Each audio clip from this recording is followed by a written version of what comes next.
Assalamualaikum warahmatullahi wabarakatuh. Halo teman-teman semuanya, perkenalkan nama aku Syifa Zahra Malesnyaya dengan NIM H5401221038 yang hari ini akan mendemonstrasikan bagaimana sih caranya kita menguji data time series yang musiman atau seasonal atau kita sebut dengan seasonal ARIMA dengan menggunakan aplikasi dari SPSS.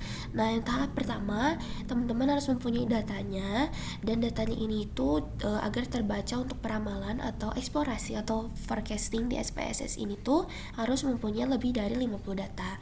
Nah, jadi teman-teman itu pakai datanya harus lebih dari 50. Dan ini datanya aku dapatkan dari BI tentang inflasi, dan aku pakai dari 2014 sampai 2024 untuk forecasting di tahun 2025. Nah, tahap pertama ini teman-teman copy dulu datanya. Sudah di copy, teman-teman masuk ke aplikasi SPSS. Nah, setelah itu kita klik new dataset. Nah, terus kita klik kanan dan kita paste with variable name. Nah, muncul seperti ini. Kemudian untuk labelnya ini aku ganti jadi inflasi, dan kodenya namanya ini aku pakai INF biar singkat. Nah, untuk data ini kita memerlukan seperti nomor urut ya teman-teman, agar datanya ini bisa terdefinisi gitu. Nah, cara untuk mengurutkan waktu, memunculkan waktunya ini kita perlu pencet data, define date in time. Karena aku datanya ini dari 2014 dan dari bulan Januari, maka years and month, dan year ini mulai dari 2014 sampai mana bulan 1. Nah, kalau sudah muncul seperti ini, kita akan forecasting di tahun 2025. Kemudian kita balik lagi ke sini dan kita klik analyze. Untuk paling utama kita mengecek apakah data kita ini tuh sudah stasioner atau belum. Nah, karena kalau datanya belum stasioner, kita gak bisa lanjut ke next step, yaitu untuk melakukan uji ARIMA dan menentukan lagnya ini tuh berapa aja errornya. Nah, untuk uji stasionaritas ini aku klik analyze, kemudian forecasting, lalu di sequence chart, dan inflasi ini masuk ke variabel. Ini jangan dicentang dulu, kemudian kita klik OK. Nah, ini tulisannya sistem missingnya ini 0 ya teman-teman, berarti data sudah terdefinisi semua.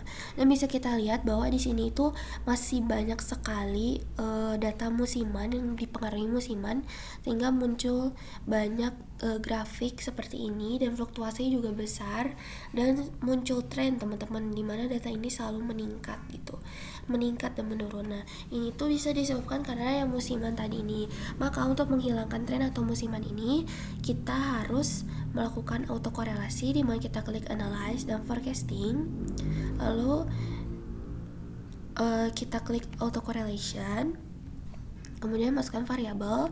Dan karena tadi di level ini itu masih ada tren, ini kita klik difference, lalu klik OK.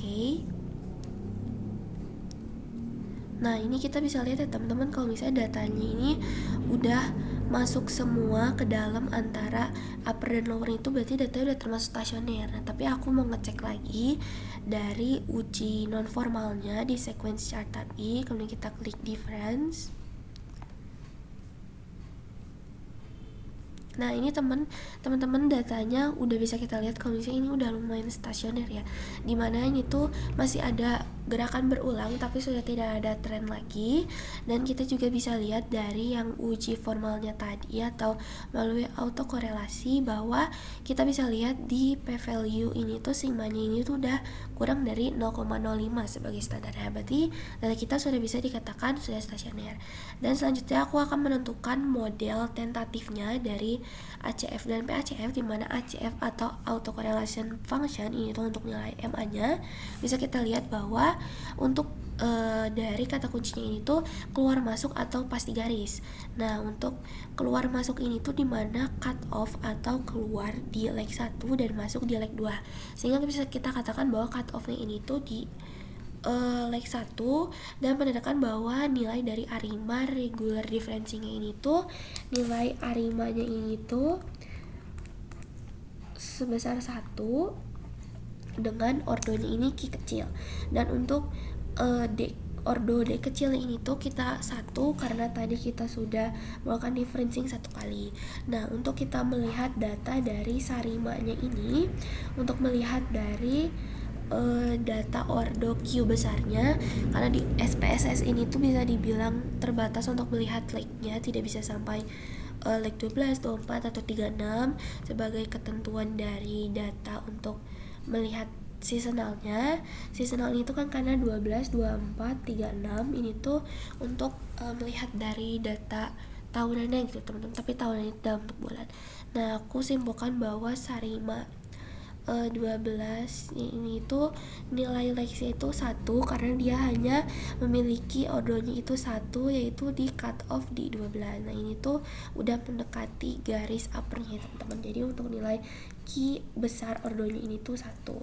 Nah, kita lanjut ke nilai PACF nya atau partial autocorrelation function, atau untuk nilai AR dan SAR nya, dimana ini tuh keluarnya itu di leg 2 dan masuk di leg 3, maka kita bisa simpulkan bahwa cut off itu di leg 2.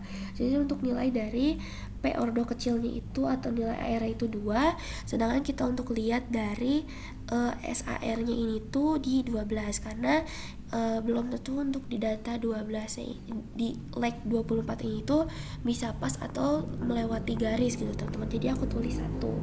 Nah, jadi untuk data dari sarimanya ini itu SAR 1, untuk diferensiasinya itu karena 1 maka 1 dan Q-nya itu 1. Nah, karena cut off ini di 12, maka aku akan menyimpulkan untuk seasonalnya ini itu 12. Nah, jadi untuk data Sarima kita saat ini, dimana Sarima untuk PDQ kecilnya 211 dan PDQ besar ini 111.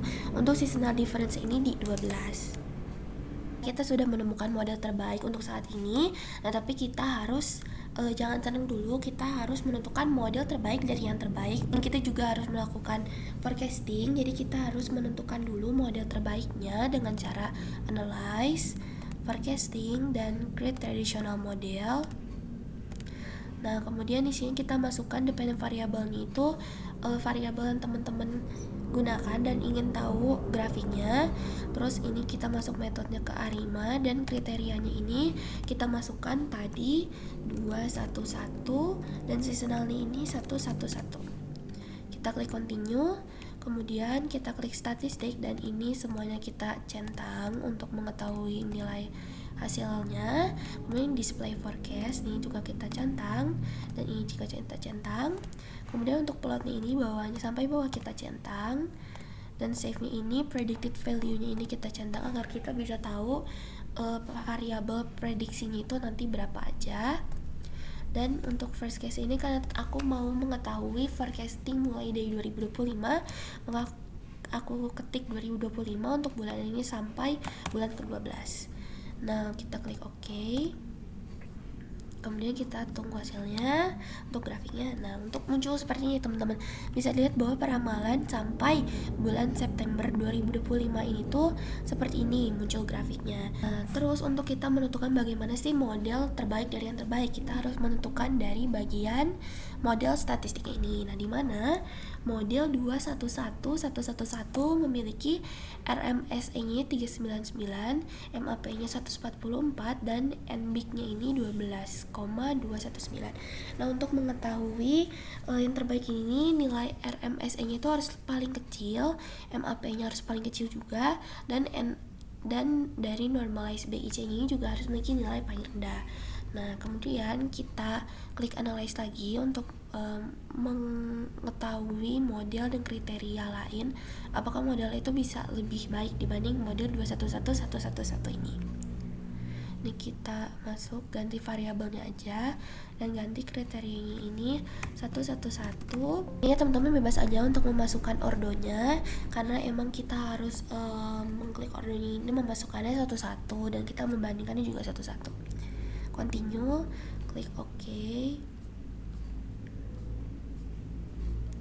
Nah, bisa kita lihat di model statistiknya ini bahwa dengan model Sarima 111111 memiliki nilai RMSE-nya itu lebih besar dibandingkan yang tadi 211 ini tuh nilainya itu 399 dan MAP-nya 144, sedangkan yang ini itu memiliki MAP-nya itu lebih besar 148 dan NBK lebih kecil 12.190 dibandingkan yang tadi NBK-nya ini itu 12.219.